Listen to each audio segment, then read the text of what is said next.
censorship, traffic throttling, and shadow banning of content has impacted the Andre Segovia Show's reach across the big tech platforms. In order to make the program uncancelable, I made the show available across multiple different platforms in various types of formats. Your support for the show goes a long way to ensure the lights stay on.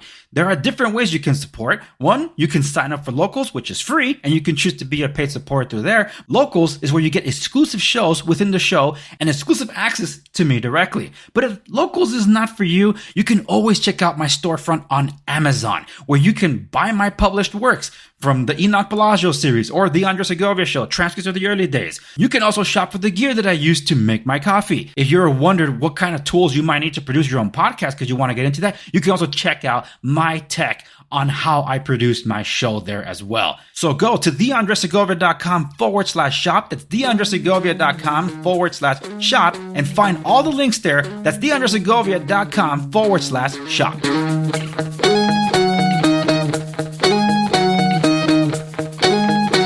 You're listening to The Andre Segovia Show.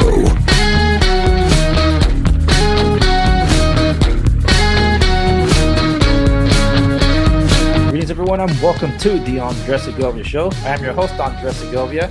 Today, I'm joined by what I would probably dub as the jack of all trades in some tech space, Justin. Justin, welcome to The Andre Segovia Show. By all means, let the audience know who you are and what do you do. Thanks for having me on the show. I'm Justin Debry. I am the founder of Truth, the Objective Reality, which also goes by the acronym TTOR, which you can see right there on screen. I started TTOR actually as a blog in 2013 that was strictly about covering Christian apologetics topics. But over time, I graduated into doing videos covering the same said topics. And then over time, I got into alt tech sites. I started covering current events and tech censorship news, and sometimes I was able to combine Christian apologetics and current events analysis into one video because many times in the real world, the two overlap. Oh. And so over time, I've built up an audience across various alt tech websites. So I have channel on Joshu TV. I have a channel on YouTube, on BitChute, on Rumble. I'm on YouTube now after I was off for like 4 years. And I also have my own video sharing site called Quarter that we will be talking about later on in more detail. Yeah. So I'm all over the place as far as videos, but if all goes wrong and everyone else decides to adopt YouTube censorship policies, I'll have my own site to post my content on. So they'll never get rid of me, in the words of the Highlander. Yeah, and I'm glad you mentioned that because that's how you and I came across each other. We're over on Gab, and I saw, I think, Corridor Official pop up. And I have to give a shout out. I think his handle, he's like there, then he's gone every now and then. Like he either gets banned and unbanned. I don't know how that works. It's across different social medias. GK Media. So if you're watching, thank you. He's the one that posted about Corridor TV, and that's how I looked into it. Just because like I'm always open to putting my show across other platforms as well, or wherever I can make it possible available. And the least work from my end, the better. And I use StreamYard to talk to my my guests. But when I generate my content, that's normally something I do locally. So when I upload, I normally had uploaded to YouTube. So YouTube, I then have it being sent over to Rumble. It sends over to BitChute and Odyssey. And Odyssey has my entire library backed up, so that's good. So I had to manually upload to UMaker, which is something that I joined last year. I was one of the early ones to get picked. That was pretty awesome to publish there. And Gap TV, when I decided to go that route and I went pro there last year, like, you know what, I'll try this out. And I had actually the biggest growth that I've experienced over on Gap TV. So when I saw this Corridor TV thing, it's like, you know what, I didn't mind, like, you know, I'll check it out. And I was, first off, it's mind-boggling that it's that feature-rich, because you recently launched this, didn't you? Yeah, it was like about, when did I launch this? Well, we're in December now. I think I launched this like 5-6 months ago. Wow. Yeah, because it doesn't have a mirroring service per se, but what it does have is the ability to bring over content from your other channels. Because I have used the import link to bring like certain YouTube videos over, but I also tried it for Rumble, and I think I tried it for Odyssey too, and it works. So it's not just limited to YouTube, which I think it's actually pretty cool because there's Vimeo, Dailymotion. I don't know if people can try that, but it's there. Can people use that too, or As far as the video importer, yeah, anyone can import videos as long as you have the link and it's on one of the sites that is on the list of sites that it allows you to import videos from, which I think in the actual video uploader page itself, there's actually a hyperlink you can click on that actually tells you what the list is of all the different sites. It takes a while to scroll through the list. It's just pretty long. But yeah, like you could grab a video off of Fox News and import it to your channel if you really wanted to, or a Twitter video, or whatever. I'm just quickly bringing up the upload page so I can make sure that I know of which I speak. Let's see. It's only one of the several projects you got going on, right? Yeah, there's import video. Oh yeah, so there is a hyperlink. And actually, let me screen share that if you will. Yeah, if it asks me, I'll let you. All right, because I'm just going to screen share the list itself. Okay. Boom. Okay, got it. And can you see my thing? Yeah, I'm adding the stream. So yeah, you see here on the import page, it says you can share videos from YouTube and a few more sites. The more sites is a hyperlink, and it brings you up this. This gives you the list of all the sites that you can import videos from to your quarter channel. As you can see, it goes it goes quite a way. Yep, and I'm going to look at the R's. Oh, well, PBS apparently. All the PBSs apparently, and the PeerTubes, and then I'm sure Rumble. You get Red Bull TV, Reddit R. Where's the RUs? And then there's art. I've never even heard of some of this stuff, but I think Rumble is in here somewhere. I did pull from Rumble because I'm a Rumble channel there, and I had an episode that was up there. So Rumble Embed is one that's listed there. Yeah, it had to be that's the specific link because when you use Rumble, there's 3 different links, and it has to be like the second one. Because I don't know why they have 3 different links. I do wish that the Rumble UI can be updated for a better user experience, but so far they haven't. They pay more attention to the mobile app for iOS than they do for Android. Android doesn't even have background play, so you have to keep it at the forefront the whole time. And Trovo's on that list, and True TV's on that list. Of course, you have the different Twitches that you can import. Twitter, holy smokes! USA Today and USA Networks. As you can see, it's a long list. Wow. I guess in theory you can import playlists from YouTube, but I've never actually tried that. Then I'll have to try it myself, see what happens. Because if it does, I know it puts it in the queue.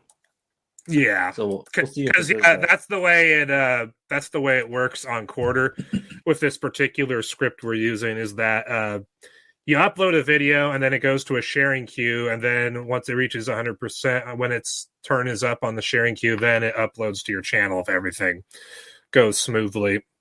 But what, with all these other video platforms available, though, what inspired you to make your own? Well, the reason why Quarter exists is because not just YouTube censorship, but because a lot of the early alt-tech video sites like BitChute and other alt-tech sites like Gab and whatnot, they decided in late 2020, early 2021 to go the route of censorship, implementing hate speech policies or banning people who did nothing wrong, or implementing stuff that's even more draconian than what big tech does. Like on BitChute, there's actually a policy to this day that says that they can censor you even if your videos don't violate any of their community guidelines. And It's whoever decides that they don't like you that they'll take it down. Pretty Is that it? much, or whatever the UK says, because BitChute in particular is based in the UK, and they basically are at the beck and Really? call of whatever Ofcom or Hmm. other UK groups that pressure them to censor people, pressure them into. So, like Interesting. for a year and a half, they were censoring all the results for videos about Hitler, Nazism, and whatever. They like hid the results for those terms, so it looked like there was no such videos with those words in the title, even though there's Hmm. literally thousands upon thousands of videos with those words in the title. They did that for a year and a half because some Jewish group named Community Security Trust pressured Ofcom into pressuring BitChute to do that, and so they complied. They Hmm. recently stopped doing that, but only after they lost over half of the fan donations they once had a year and a half ago. Yeah, well, what you just said there is heavily loaded. So there's two things there. One, with respects to the battles of hate speech, and then bringing up certain elements of historical Germany in the 1930s and 1940s that I think we'll eventually discuss in a different matter a little later on. But that's more along the lines of what's considered freedom of speech, which is something that's protected here in the United States. That is not the same thing outside the country. Yep. But also with products like Big Shoot being, as you said, run via fan donations. Because there was a meter. I remember when I first signed up, there was a meter that set up there's like, oh, we're 100% funded by you or in part funded by you. I never saw that meter move in months. And they usually say like it's monthly, but it was stuck at a certain percentage. Yeah, prior It's to fun. me exposing BitChute censorship with Seeking the Truth in early 2021, every time they made a effort to fundraise to do stuff they said they were going to do, they would always meet their goal at some point. Like there was always, the percentage was getting higher as far as the percentage of their goal that they were meeting for their monthly donations. And at one point, they were bringing in almost $55,000 a month in fan donations Oh, wow. around, I think, late February of 2021. But then I discovered all the censorship they were doing. I started doing videos about it along with Seeking the Truth, although I did more videos about it than he did just because I was invested into that. And I used to donate money to BitChute. So Oh, you can imagine my disgust I with bet. them censoring stuff.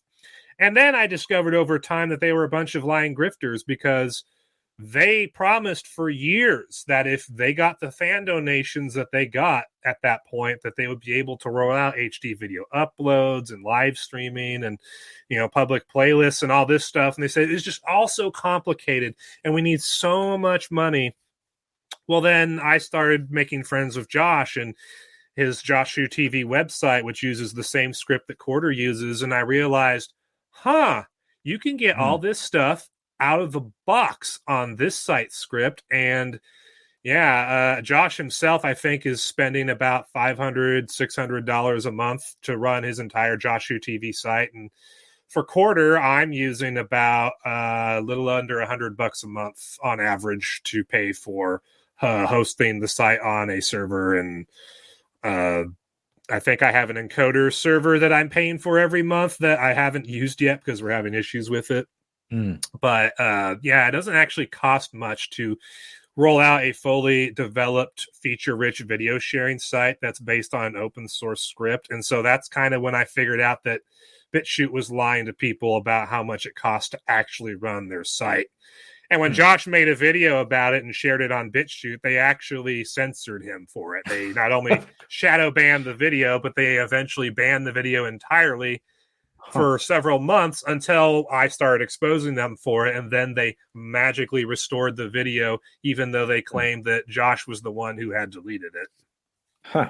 Fascinating. And yet somehow they had this video just sitting in storage for months, waiting for the right opportunity to restore it when they got crap for it. So, shady, crazy stuff. And so not only did BitChute engage in all that censorship stuff, but their website as a product is just crap. And my website, Quarter, proves it, as well as Joshu TV and several others. I'd say pretty much every other video sharing site on the internet as a product alt tech world and otherwise, is better than BitChute at this point, because just about every video sharing site script comes with HD uploads and live streaming. And in the case of the video script I use, free restreaming and public playlists and easy to use comment moderation systems. And in the script I use, you don't need anything Google to run anything, which is something people have falsely claimed against the script I use. There's no Google stuff involved. But yeah, it's not as expensive to create and run a fully developed video sharing site as people want you to believe it is. And that's really where a lot of these grifter sites come in, is that they want you to believe that it costs tens of thousands, maybe even hundreds of thousands of dollars a month or in a year to run a fully developed social media site, when the truth is it doesn't cost anywhere near that amount. And the money that they're bringing in is either spent on things that have nothing to do with running the site, like, hiring staff, lawyers, etc. Or in the worst case scenario, they're pocketing that extra cash for themselves and enriching themselves. Which is most likely the case, especially when there's a... In the case of Ray Vahey, I'm thinking it's more of the latter than the former. I know that they have an office where they have multiple workstations and multiple staff working there, but not enough to need that much money. Yeah, I've been on BitChute for over a year, and I haven't seen any new features stand out to me, like any new additions in a year.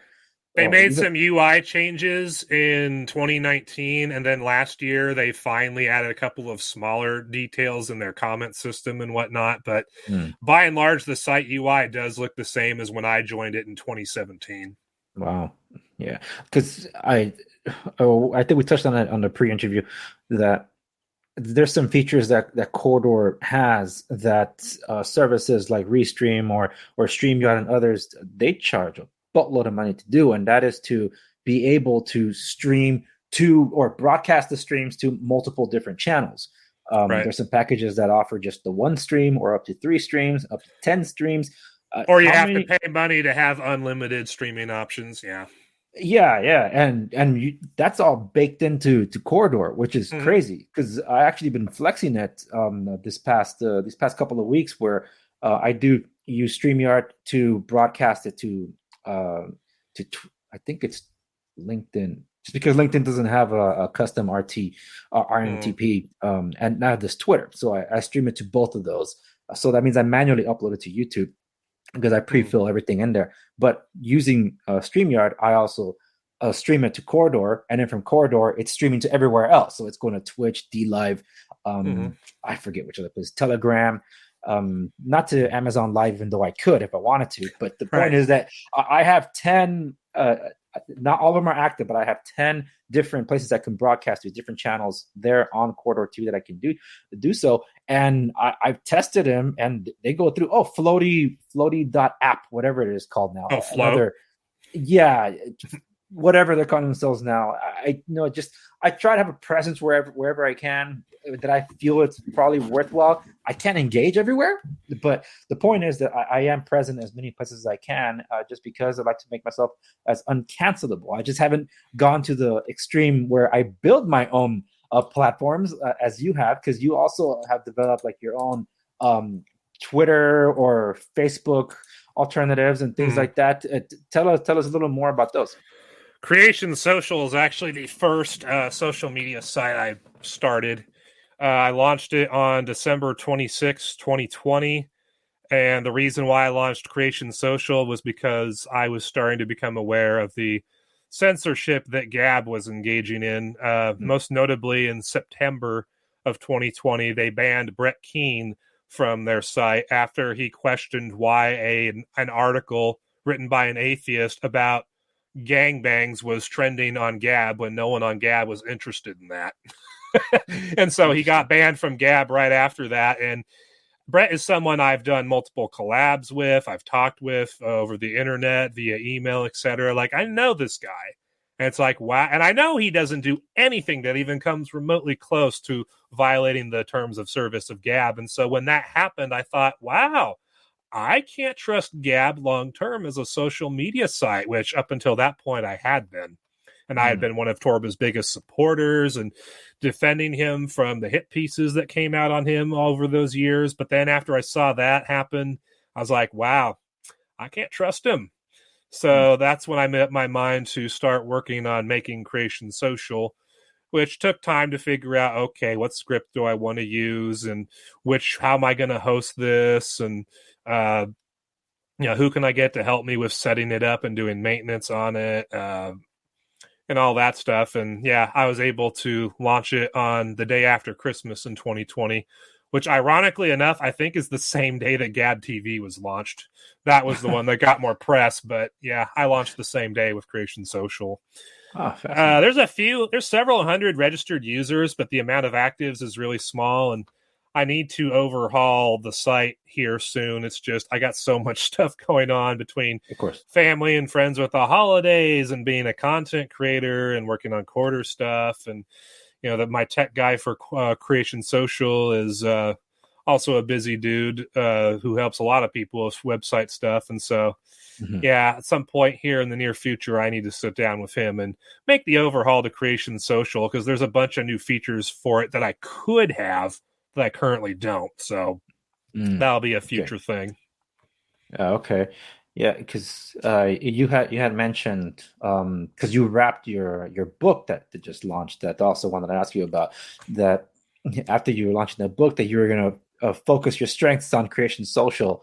That is still the plan, but yeah, it's taking a lot longer to get to that second part. Well, it happens, and I'm currently I still can. I just don't want to rush it. Publish my third book in a romantic comedy series in time for Christmas. I'm just down to the last chapter. I just got a few more pages to write and finish editing. I've already edited the rest of my manuscript, so I just need to get that ironed out and finally out the door. But that sat on the back burner for a little bit. Some personal reasons involving having to write the story. Those that know the history will know what that is. I'll tell you off the air, just because I don't want to repeat it again here. But outside of that is that I ended up rebranding and relaunching what is now known as the Andre Segovia Show, because I did launch this back in 2003. It was an email newsletter, because some people don't know that back then, even if you had a computer, it doesn't mean you could afford internet dial-up. And that was something that I didn't have. I had a little keyboard with an LCD display called Mail Station, and it was just for emailing, and it would piggy bank on the landline to be able to send those emails from way back then. So I started this as a newsletter with engagement with readers. So I treat it as like a talk radio thing, which that red book behind me is all about, because it consolidates every email piece that I ever done together into a radio transcript the way it was meant to be. Because when the blogging became a thing, so I started getting involved in that. And simultaneously, I had another blog called the Critic Corner, where I was a movie reviewer. So I was involved with some of the marketing for The Dark Knight, which is a big deal for me as someone that loves Batman. One of my favorite movies. Yeah, I was one of the first in the world to review that film, if not the first person to review it in the world. At the time, Warner Brothers didn't ask for an NDA, so they didn't say I couldn't review it. They invited me to Universal City Walk to be able to watch it on the IMAX. They told me I could bring one guest, but someone else gave me another invitation, so you can bring up to 3. And so I brought a small entourage, and they told my friends that they couldn't get in because there's only one. Like, actually, from Warner Brothers, I can bring them in. It's like, snap, yeah, you can come in. So yeah, it was the highlight of my time doing the Critic Corner. So this is a collection of my movie reviews and articles that I've ever done. I did Batman v Superman before it was cool, and this was a long time ago. And I ripped apart the film Watchmen, that actually has held up a lot better, but because they changed the ending compared to the novel. That's why I still have my issues with it. Other than that, it's a phenomenal film, but you have to watch the director's cut, which is something that's better serviced for Zack Snyder when it comes to his works. But anyway, not to get off on that tangent, but I did that simultaneously when I was covering politics and economics, because I couldn't just stay in the insanity of in the arena of political ideas. I needed to do something that's entertaining. And nowadays, everything's kind of overlaps. So I was like, So I ended up retiring from movie reviews, even though I never stopped actually doing it. I just stopped publishing. But when Twitter came along, Twitter became the place that microblogging was considerably easier to do. And I ended up morphing my show, which I had less and less time for as I was finishing my time in university and eventually settling down and getting married. Microblogging became a thing, so Twitter came along the way and helped me a great deal. So the Andres Segovia Show became the newsreel. So it was literally just that. I was just posting news articles because that's all I could do at that point. And every now and then just sit down to be able to do the opinion editorial. When this whole talk about tech, my battles with tech came when I was seeing the, I guess you could say, it's almost a duopoly between Apple and Google that was transpiring. And meanwhile, Research in Motion, better known as BlackBerry, was cratering. And then Symbian was too. Nokia, Microsoft just sucks at mobile. So it's like, I'm like, no, I am a BlackBerry apologetic. I'm an evangelist for BlackBerry. And I was tired of the big content creators covering tech basically sidelining BlackBerry. Is like, dude, you guys don't get what this thing is for. So I still carry two phones. I've been carrying two phones for at least a decade.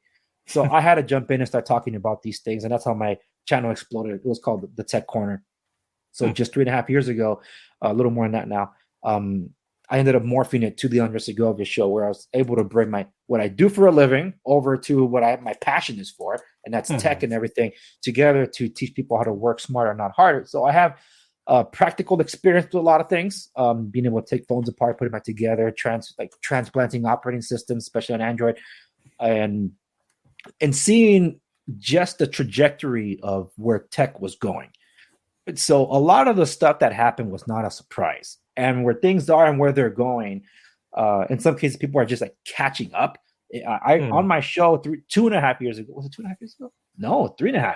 I warned about the social credit system coming to the United States. I warned about the overreach that big tech was going to have. Whereas people were like, oh, does it have the apps? I want the apps on it. The apps, what apps do you even use? But that became the thing for why people either went to an iPhone or what they thought was Android, a Samsung, because they thought Samsung equals Android, which in a way it does, but Android doesn't equal Samsung. There's ties.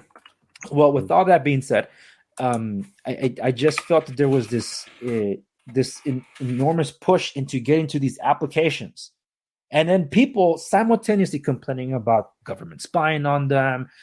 There's the lack of privacy. It's like, but you're out there geotagging your position, telling people who you're with, what you're doing, and when you're doing it. Like, they don't need to. Big tech just gives them the information. So with all that tracking stuff is how I ended up limiting where I wanted to be present and how I conducted myself on it. Until I did this, because my business side, sure. But as I try to get my voice out there, how come people weren't seeing my videos? Why did my videos disappear? I have a personal account that's subscribed to my own channel, and sometimes I can't find my own episodes. Like, what happened? And that's how I ended up, it's like, you know what? I got to go explore other places. And I first landed on Rumble before Rumble became something that was in the media. But I did end up checking him out after the January 6th fiasco that I did cover. If you see my Rumble analytics, censored completely. I had zero traction thereafter until I started taking on the Freedom Phone.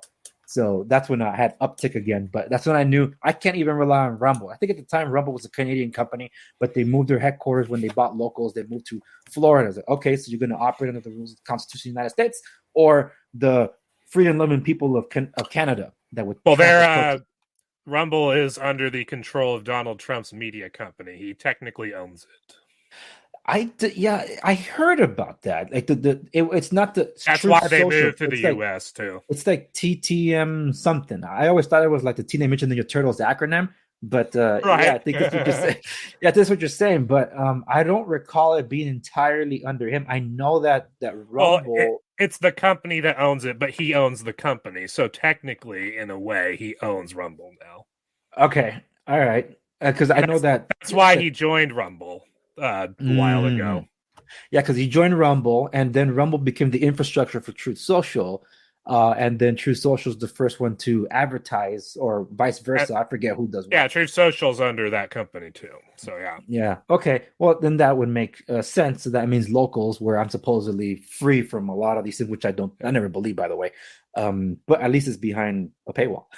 Right. It's supposed to be, I guess, ex facto belonging to Donald Trump. Yeah, what's funny about Rumble is it's actually been around since like 2013 or 2012, but no one ever used it until the GOP establishment started using and promoting it in like later 2020, I think it was. Mm-hmm.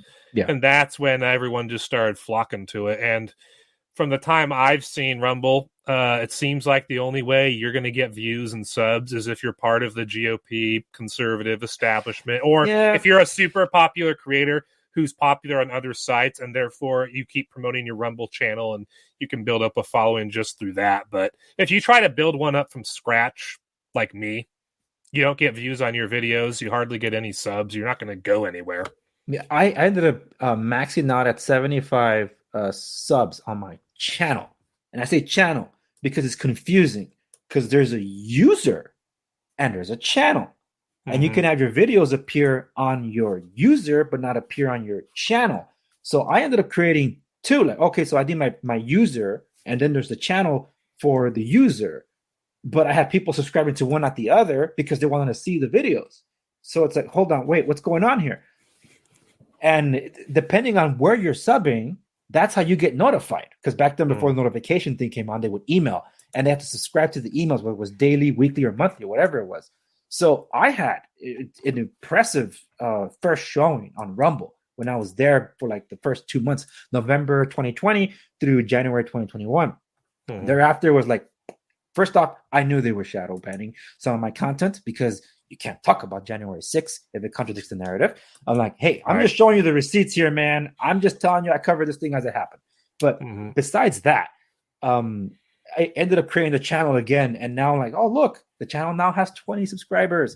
But it's like, dude, you're right. Rumble is not a place for small-time creators.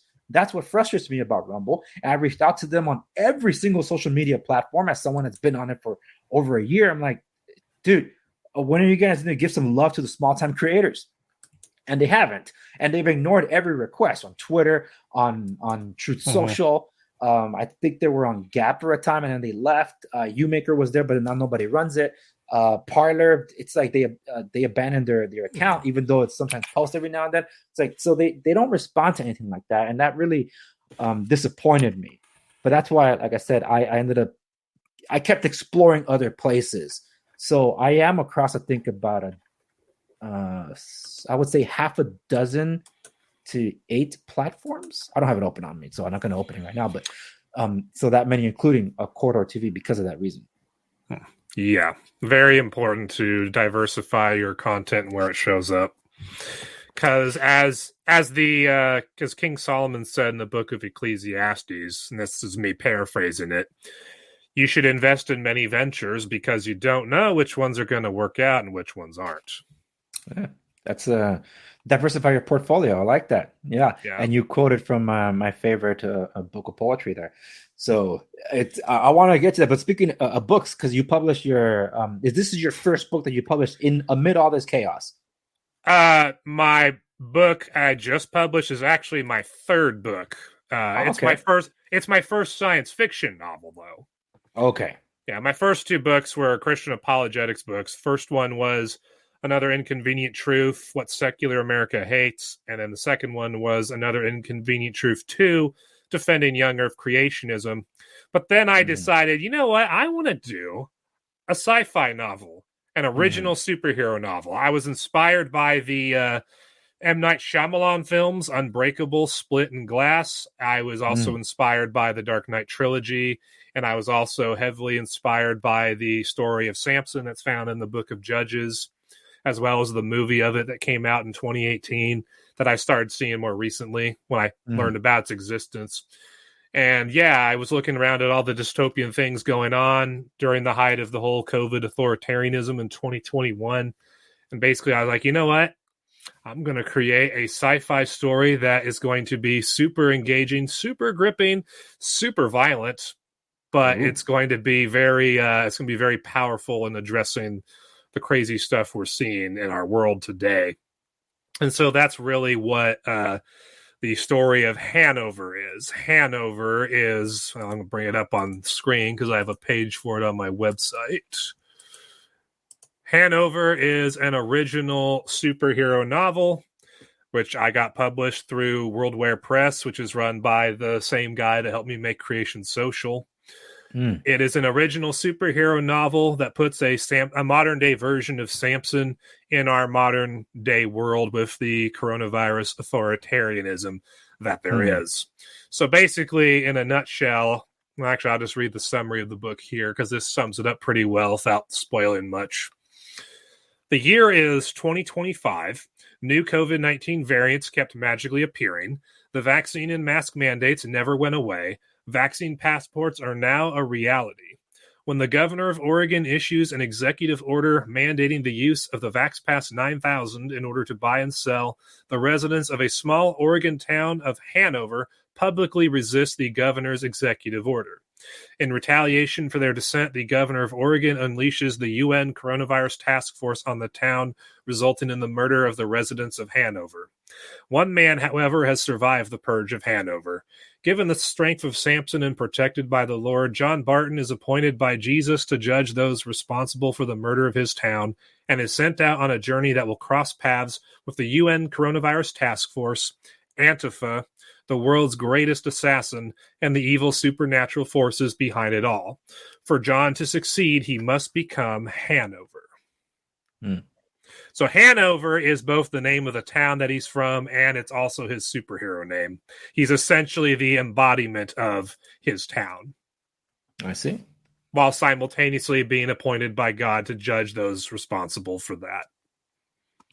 That's fascinating, because it actually lends a great segue. I'll let you finish your thought, though. But it lends us a great I was going to segue say, the story of Samson, if you've ever read it, in chapter 14 of the account of Samson, it actually explains why the things that happened to Samson happened, as far as the oppression that his people went through during his life, and why all this stuff that happened after the part that I'm referring to happens, mainly with him trying to marry a Philistine woman and then basically being swindled out of marrying her.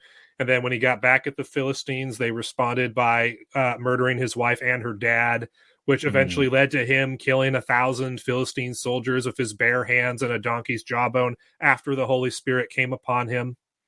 And also what led up to his death, where he killed thousands of Philistines all at once, including most of the leadership they had at the time. The reason why all that stuff happened, though, why God allowed all the bad things to happen to him, and why he empowered Samson by literally pouring the Holy Spirit onto him so he could perform superhuman feats of strength and stamina. According to Judges 14, really early on in the chapter, the reason why all of that happened was because God's purpose for Samson's life was to use him to judge the Philistines, who, for a long time before Samson came around and a long time after Samson came around, the Philistine Empire was basically oppressing the nation of Israel, the Jewish people. They were basically enslaved by this empire, and it went on for hundreds of years, spanning both before and after Samson's life, before that finally ended and the Israel Empire under King David happened. But yeah, Samson was literally brought up by God as an instrument of judgment against evil people. And so with the story of Hanover, if you're familiar with what happened to Samson and why God did the things he did with Samson, it's the same story, just set in our modern, crazy coronavirus, woke lefty, globalist run world. Yeah. Well, that's why it's like J.K. Rowling once said, not a fan of her work, but she said, if you're familiar with the story of Christ, then you know how Harry Potter's going to end. Oh, okay. So yeah, I get it. You got a Messiah figure. Got it. All right. Well, okay. Hanover in particular, though, is not a Messiah figure. No, he's an instrument. Instrument of the Lord. He's just an ordinary man, other than when the Holy Spirit is poured on him. Yeah. Which happens quite a bit in the book. You'll see if you ever read it. Yeah, well, I am interested. I do want to check it out. I really think that independent content creation is where creativity still lives. So I actually had someone from a different podcast that we brought on. We were talking about that. Is creativity dead? And the discussion was, is wokeism what killed it? And he makes a great point that it wasn't. And it made me reevaluate my points that I was coming in and say, you're right. The creativity was already dead because remakes and just leeching off some comic books and just write off the success of that and poor adaptations. Those existed long before wokeism came along. You could say that woke products are creative, they just suck. So all these things were like no, that's not interesting. So we can't blame wokeism for the death of creativity. We can blame laziness for the death of creativity. I gotta give a shout out to Eric July for taking it upon himself to take on the comic book world and releasing his own comic book, not just launching his own comic, which is like over 90 pages. That's insane. But being able to smash all the records for independent publication of a comic book and already working on the second one. It's like, dude, that's how you do it. You know, it's not cheap, but he got the funding from the people. So that's who he's answering to. And he's putting his money where his mouth is, as they say. Right. So he went out to do it. So that's why, to me, I felt that's where it still remains. You know, and there is hope for original content and stories. I have something over here, The Expanse. Right now, it's my favorite science fiction story, perhaps of all time. Right now, at the way the show has been adapted, only adapted several of the novels. They didn't finish it. It was on the Sci-Fi Channel before Amazon picked it up, and then Amazon also sunset the show. But I picked up all the novels because they just finished the novels this year, and I'm excited to continue the story that I didn't get to see finished. But at least I have the soundtrack to listen to while I'm reading it. And pick up a book, people. You know, that's the best way to do it. Just pick up a book. You don't have to sit in front of a screen the whole time. But the point is that it's a phenomenal story that some people try to describe. Oh, it's Game of Thrones in space. Oh, heck no. Yeah, there's some similarities because these guys are the prodigies of George R.R. Martin. The difference is they love their characters and they finished the story. That's not George R.R. Martin. He hates his characters, and he still hasn't done the follow-up to Winds of Winter or whatever it is. So I'm not a fan of the story of A Song of Ice and Fire, or the Game of Thrones show was all right for what it was. It's just that, of course, it petered off, and I saw the handwriting on the wall. I'm like, this show's not going anywhere. But all that being said, is that's why for someone that's dabbled in so much, and I think yours comes from an inspiration from also a Christian background. Now, I hate identifiers, but if I'm to label myself, I am a Christian that's non-denominational, because there's no denomination that I can relate to per se that encompasses everything I have. So I'm not Pentecostal. I don't subscribe to the Methodist. More evangelical, you could say, but I don't subscribe to a denomination. That's how I was born and raised in a church, and then I moved to another church after I asked my pastor. He recommended a place that has similar doctrinal teachings to what we were shown, but we had an Espanol. My wife's Taiwanese; she doesn't speak Spanish, so I need someone that spoke English. Then he recommended this one church, considerably bigger than where I was. So I wasn't comfortable with the size, but at least the pastor speaking the truth. And like, here I can be someone that's not afraid to speak the truth. Not a truth, not my truth, not your truth, the truth. Right. So I'm like, here is where I can stay. That's my litmus test for anywhere. Now, the church apparently describes itself as Pentecostal, even though they don't have anything Pentecostal to it. But apparently the denomination would fall under that. But as for myself, I am non-denominational. But with all that, there's been a lot of talk. And I think this is where we can kind of segue to it. But we talked on because I want to squeeze this in. And that's kind of what inspired me to reach out to you and talk to you sooner before my hiatus. It is with respects to what's been promoted in the media as Christian nationalism. And when, depending on who you're speaking to with respects to this, not only did you think of a theocracy being installed, but also the Christians ruling with an iron scepter. And not just that, but also violence towards those that don't obey. So in other words, Iran, but Christian, that's what they're trying to label it. And if anyone hears talk out of context about what you're writing about with Hanover, some can make the connections that maybe you are part of that movement. But I've heard you actually speak against one of the more outspoken individuals, because you read his book, and that is, of course, the CEO of Gab Inc., and that's Andrew Torba, who wrote he co-authored a book called American Nationalism, was it? Christian Nationalism. Okay. Yeah, because then I'm going to bring this up here. I'm trying to share my screen. Right. Yeah, because he wrote this back in. He put it out in might have been last September. year. The book, yes, but there's this quote Oh, a of his that post. he wrote. This is February 23. Let me know you could see it. Let me just full screen. Yeah, I can see that. All right, but as long as it appears in the display. All right, so February 23rd, 2021, and he wrote, oh, great. Get the pop-up out of the way. Unapologetic Christian nationalism is what will save the United States because only Jesus Christ can save America. I have issues with that statement, but he pinned it to his profile. So if I go back, it wasn't pinned before, but he went back and pinned it. Because he cleaned these up. If I recall, he got baptized around right before, I don't know if it was 2019 or 2020, where I guess he dedicated his life to God. Not to say that he probably wasn't a believer per se, but that he did end up getting baptized. And like, oh, that's around the time I joined GAPS. I'm like, oh, maybe this is the place I could be at.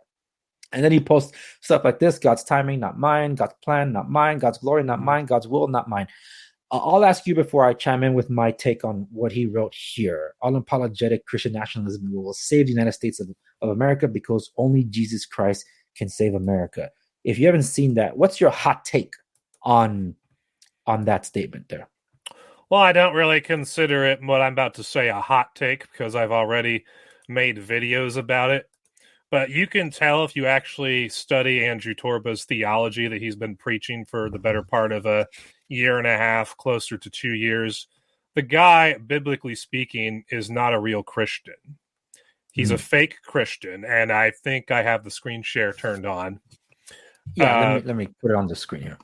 I've got a gigantic playlist of videos on my Josh Hu TV channel exposing all kinds of things about Andrew Torba related to theology and tech censorship and a whole bunch of stuff. But when you just look at his Christian nationalism book, you can learn a couple of things about him. For one, he preaches a false Jesus because the Jesus of Andrew Torba's imagination commanded Christians to rule over the world with a rod of iron in the Great Commission that's found at the end of the Gospel of Matthew.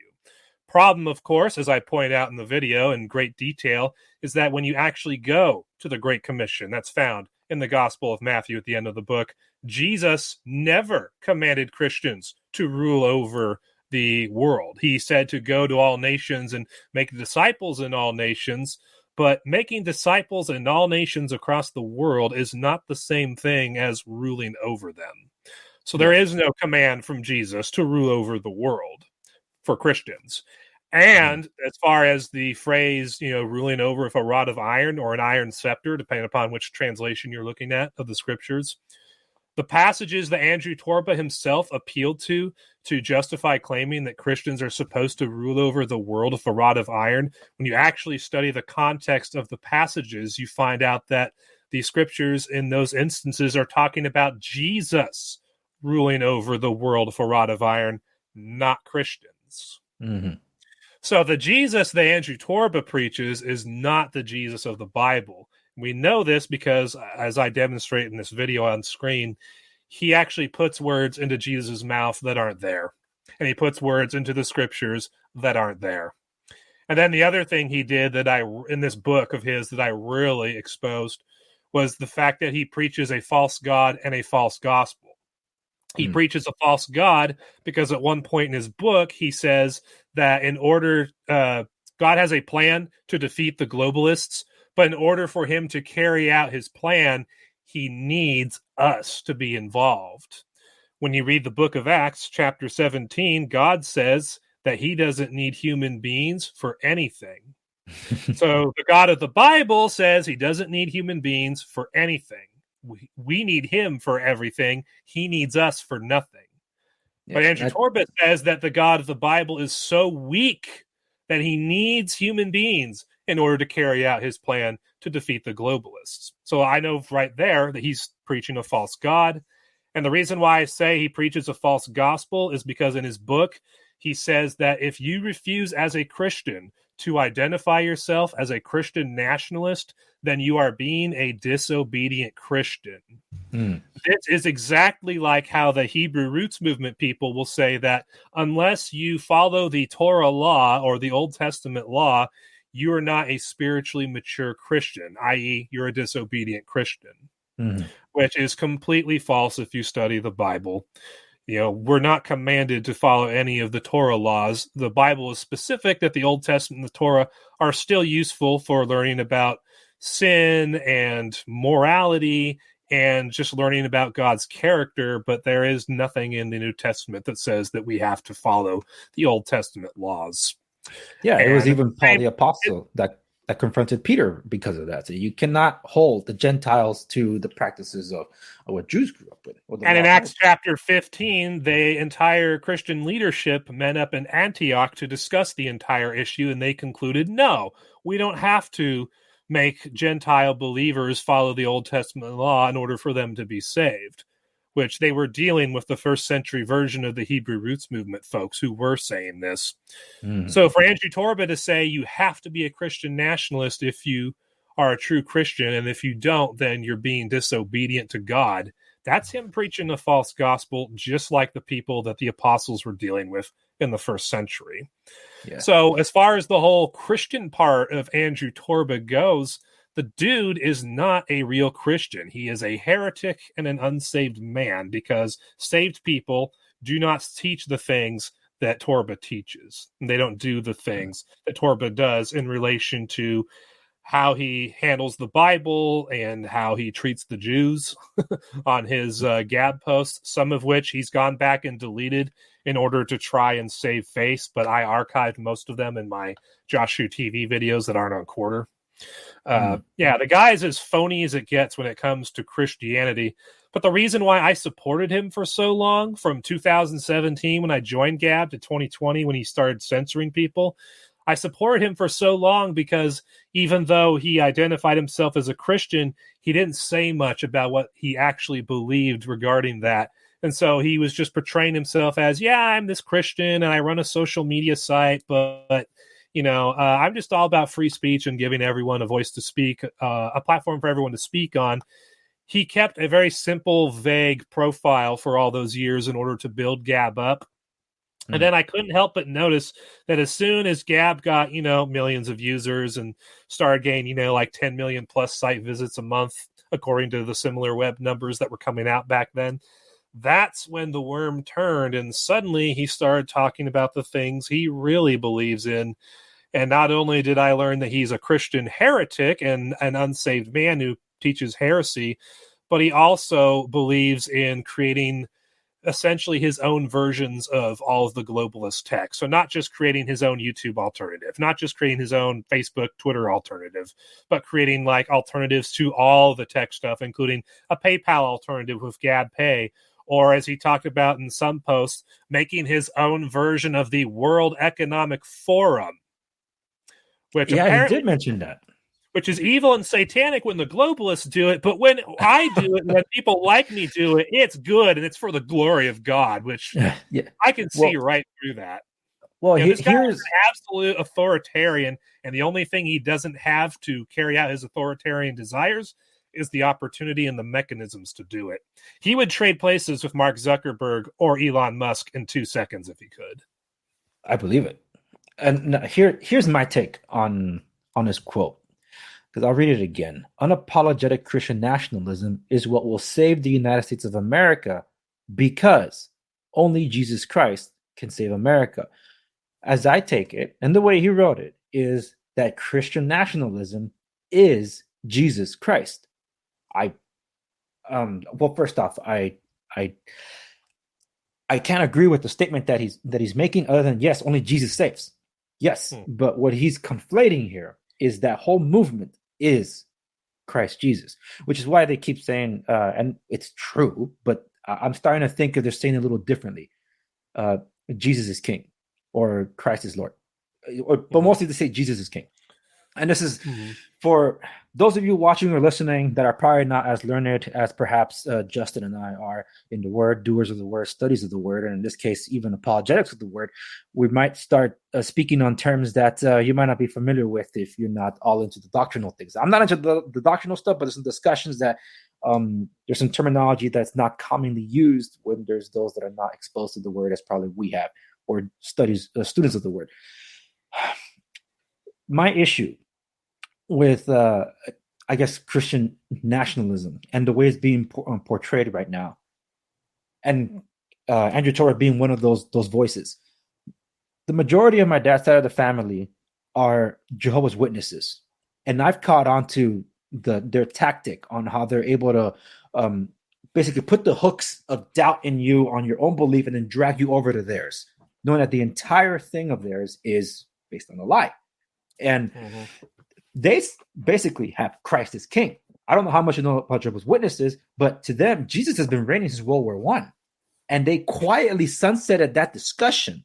But when you pull open anything of their Watchtower magazine or their Awake magazine or any of the literature that they do, that all stems from one central government located in Brooklyn. And it's called the Voice of Jehovah, run by 12 seniors or these members that nobody's ever seen or knows. They're the ones that dictate everything. That's why every global kingdom hall speaks the same thing, says the same thing, teaches the same thing, like a hive mind. They all say the same thing, that King Jesus reigning since whatever. Like, so you're still practicing prophecies, even though the prophecies that you have said never came to pass. I thought the Voice of Jehovah can never be wrong, but that's how they expound. That's the first thing that jumped out at me when I heard Kanye talk. Whenever he was speaking and he was saying Jesus is king, like, wait, why do you have to juxtapose or punctuate everything you're saying with that phrase? Where have I heard that before very prominently? Every single news item posted by Andrew Torba, where he's very loudly preaching Christian nationalism. I don't tune into Nicholas Fuentes. I'm familiar with Nick Fuentes. And it always sounds hilarious to hear that he's the white supremacist, considering that you have a Hispanic sounding last name, dude. Whatever. But the point is that I've heard it even said from him. And I'm like, dude, what is this? And as I looked into a little more, I think that's what bothers me about the whole conversation, or just whatever that Kanye was saying, because I immediately assumed he was going to be propped up by some of the leadership over at Gap, and he was. He was mentioned as a prophet. Instantly mentioned as a prophet. Like, Torba had that article up like literally right after the interview happened. Yeah, and here's the thing that strikes me. Weren't almost everyone where you can find anything about Balenciaga or Balenciaga or how the Satanists and all this luxury stuff that they're preying on the young and just pushing all satanic stuff and the panda bear eyes. You can find all that stuff and being, because they're archiving it for historical record, that Balenciaga and anything else and any other globalists, this is disgusting. This is what they do. They prey on our children. They're throwing that in your faces unapologetically, pedophiles, and look at all the art that they're pushing. But didn't Kanye defend Balenciaga after the interview on Twitter before it was taken down? It's like, dude, hold on. This is the guy you're putting as a prophet. And then he defends Balenciaga. It's like, what the hell? And then, as I documented, he shared a picture of the official symbol for the Rail movement, the Raelism movement, which is that UFO cult religion. Yeah. Because prophets of God promote UFO cult religions. Yeah, exactly. So that's it to me. Like, look, Kanye, yes, I'm dead naming him, whatever.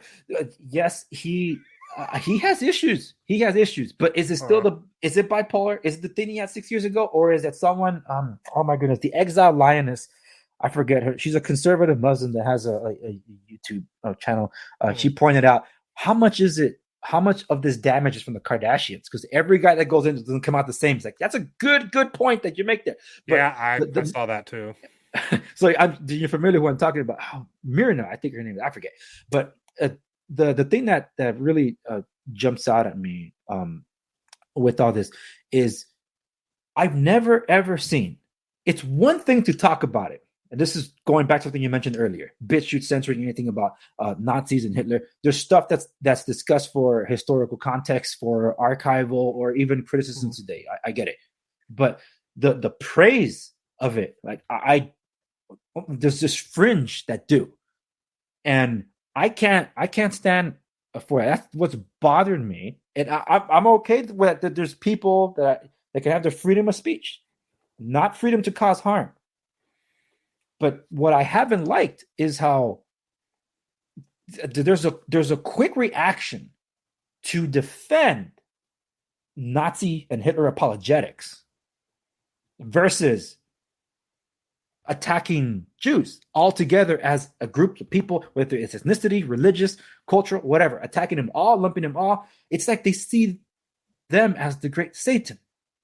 And I think that's where this is coming off as I don't know if it was the Roman Catholic branch of things, where like the majority of the anti-Semitism comes from, where they blame the Jews for the killing of Jesus, and they rose up back in the day to persecute Jews. And for historical record, it was the Sanhedrin that first persecuted those identifying as Christians. So technically, they started it. But the point is that's stemming of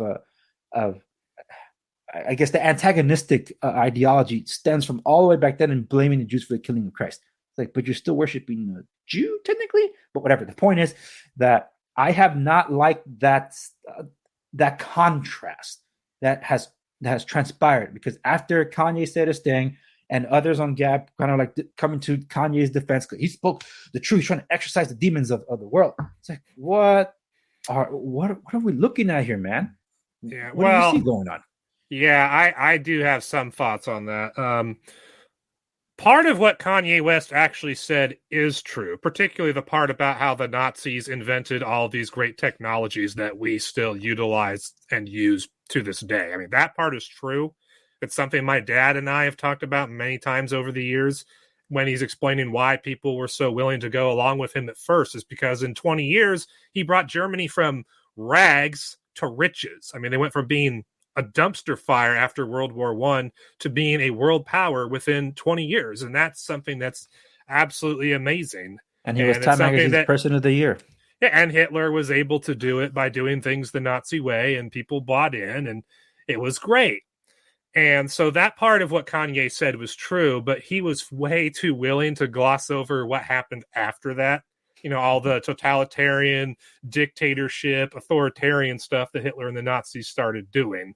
So I think all the bad stuff they did kind of negates all the good things they did in terms of the things they made and provided for themselves in the world prior to that.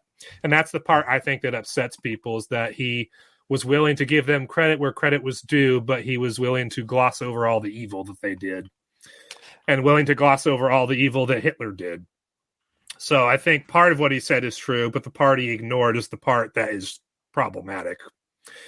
And plus, optically, it doesn't look good for him because he said it in a way that people can just clip out sound bites to make it seem like he endorsed everything Hitler ever said or did. And that's kind of what Kim.com was saying on Twitter. It's like, dude, your career is over because they're just going to take those little clips out as sound bites, and basically you won't be able to do anything productive career-wise ever again.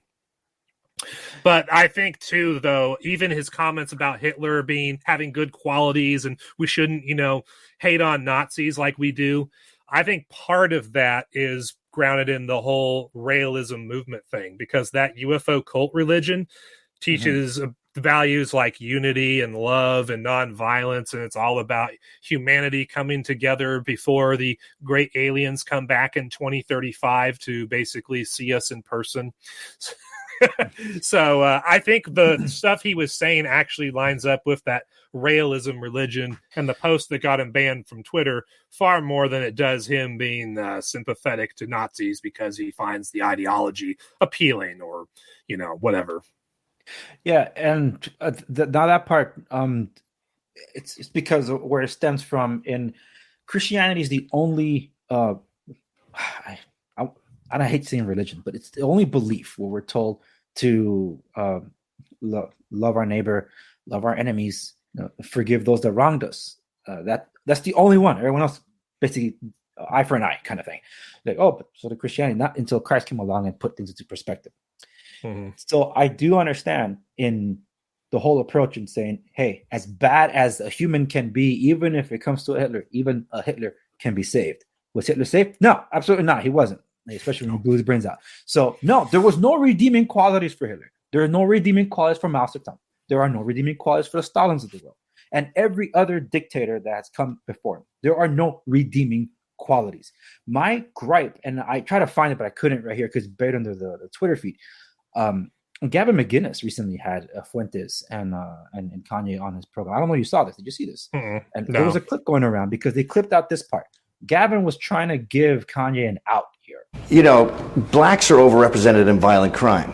But when you meet an individual black person, you don't apply that. You start with a fresh slate every time you meet someone. Do you do that with Jews? Nope. This intervention isn't going very well.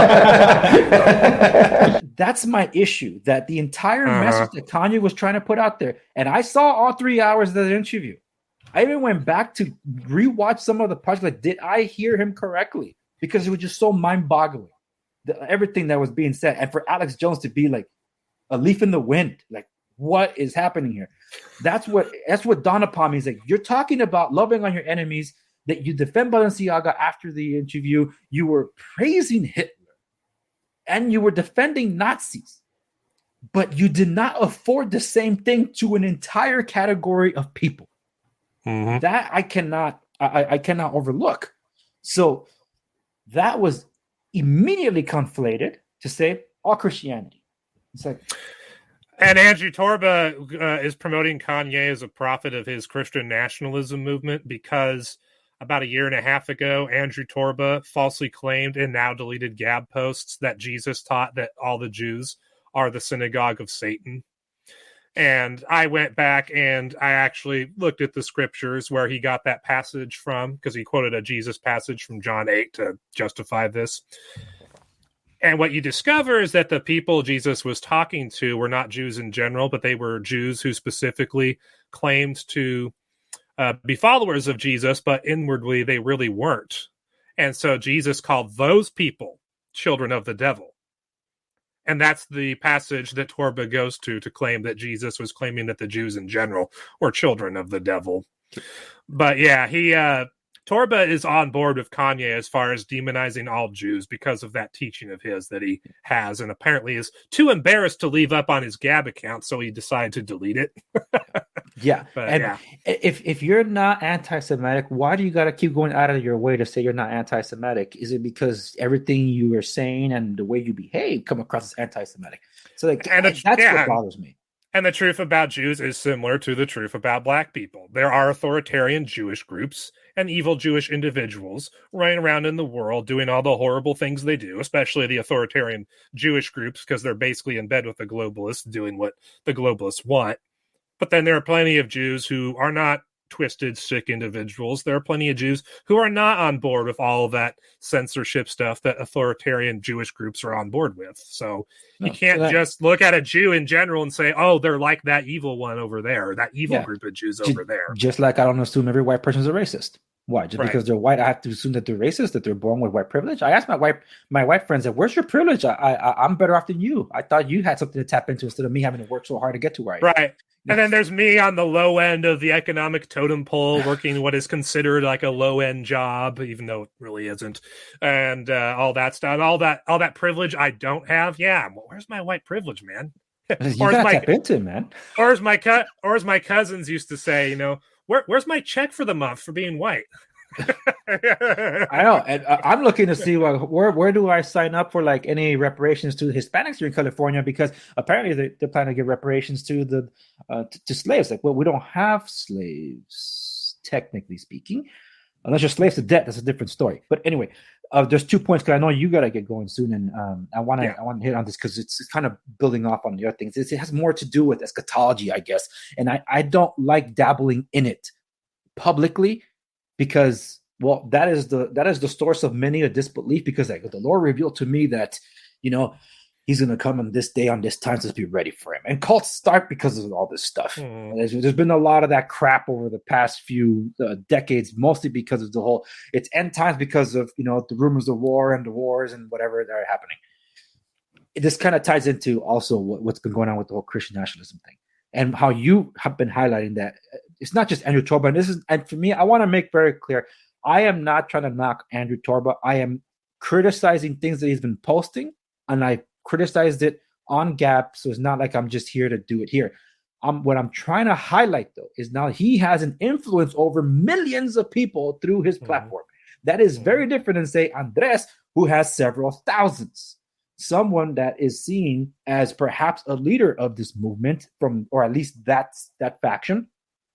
It is this is one of those situations where you have to punch up to like, hey, we need to address this, because to me, there's been a lot of headline news that I haven't been able to touch on.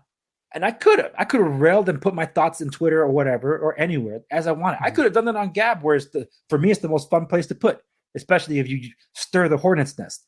None of that mattered to me, because this was the most important thing for me that I know I needed to settle on, because we know that we're not at war with blood and flesh. We're Ephesians 6, as it tells us exactly who we should be afraid of. That's what we got to put on the armor of God. And when we're looking at the landscape of the world, in particular the United States, as we battle for the soul and spirit of what's left here,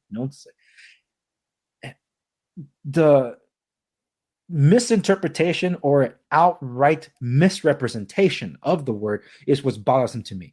Because Andrew Torba said about 100 years ago, or whatever, the Zionists hijacked eschatology to make it a pro-Israel supporting thing. So now all the mainstream Christianity is in league with Israel so they can sponsor and support the independent state of Israel that has every right to exist, by the way, out there.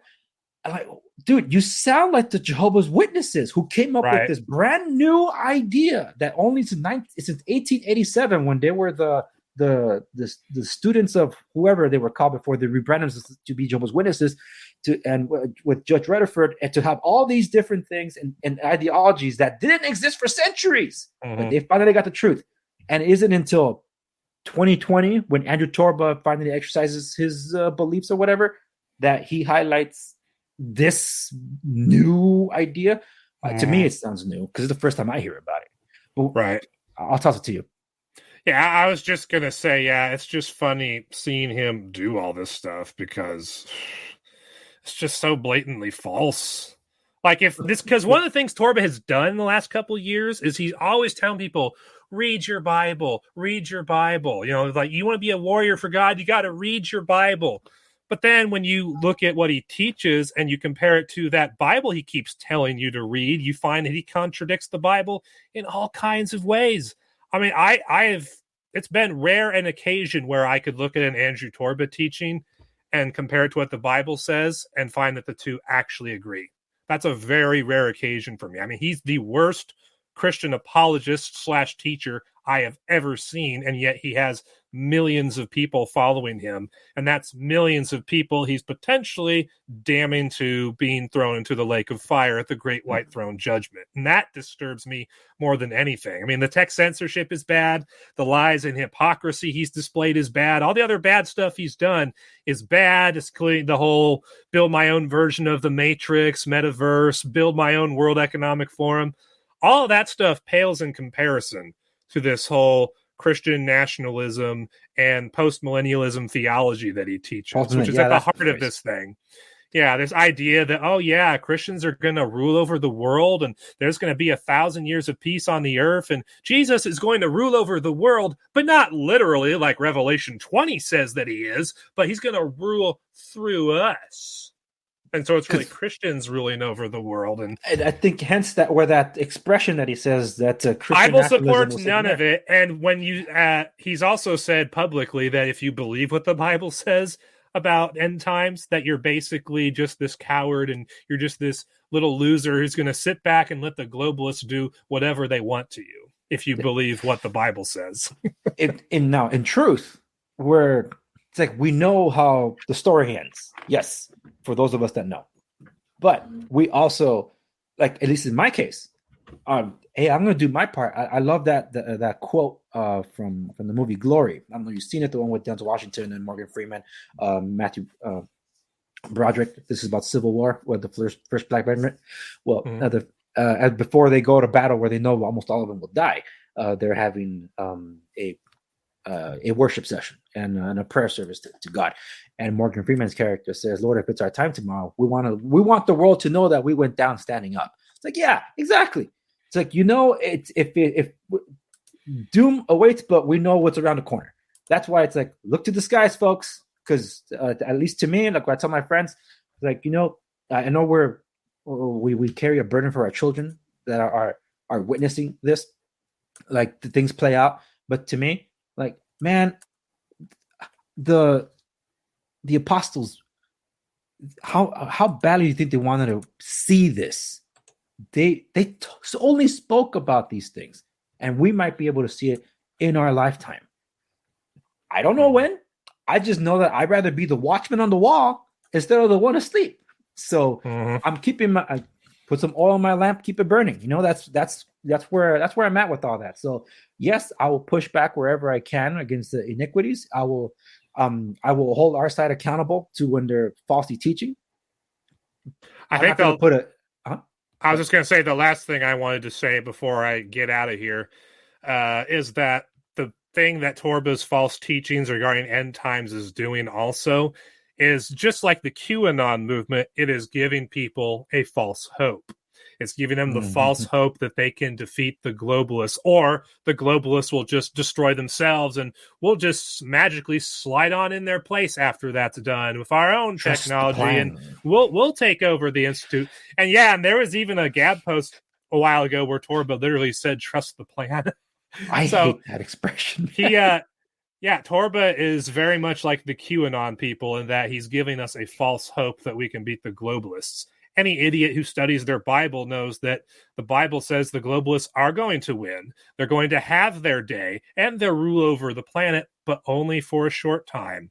And then Jesus himself and his army of angels will come. They'll destroy the whole lot of them and establish Christ's kingdom on earth, where he will rule over the planet along with his followers for 1,000 years of peace. And then the last battle happens, great white throne judgment happens, and then it's eternity after that. That's what the Bible teaches.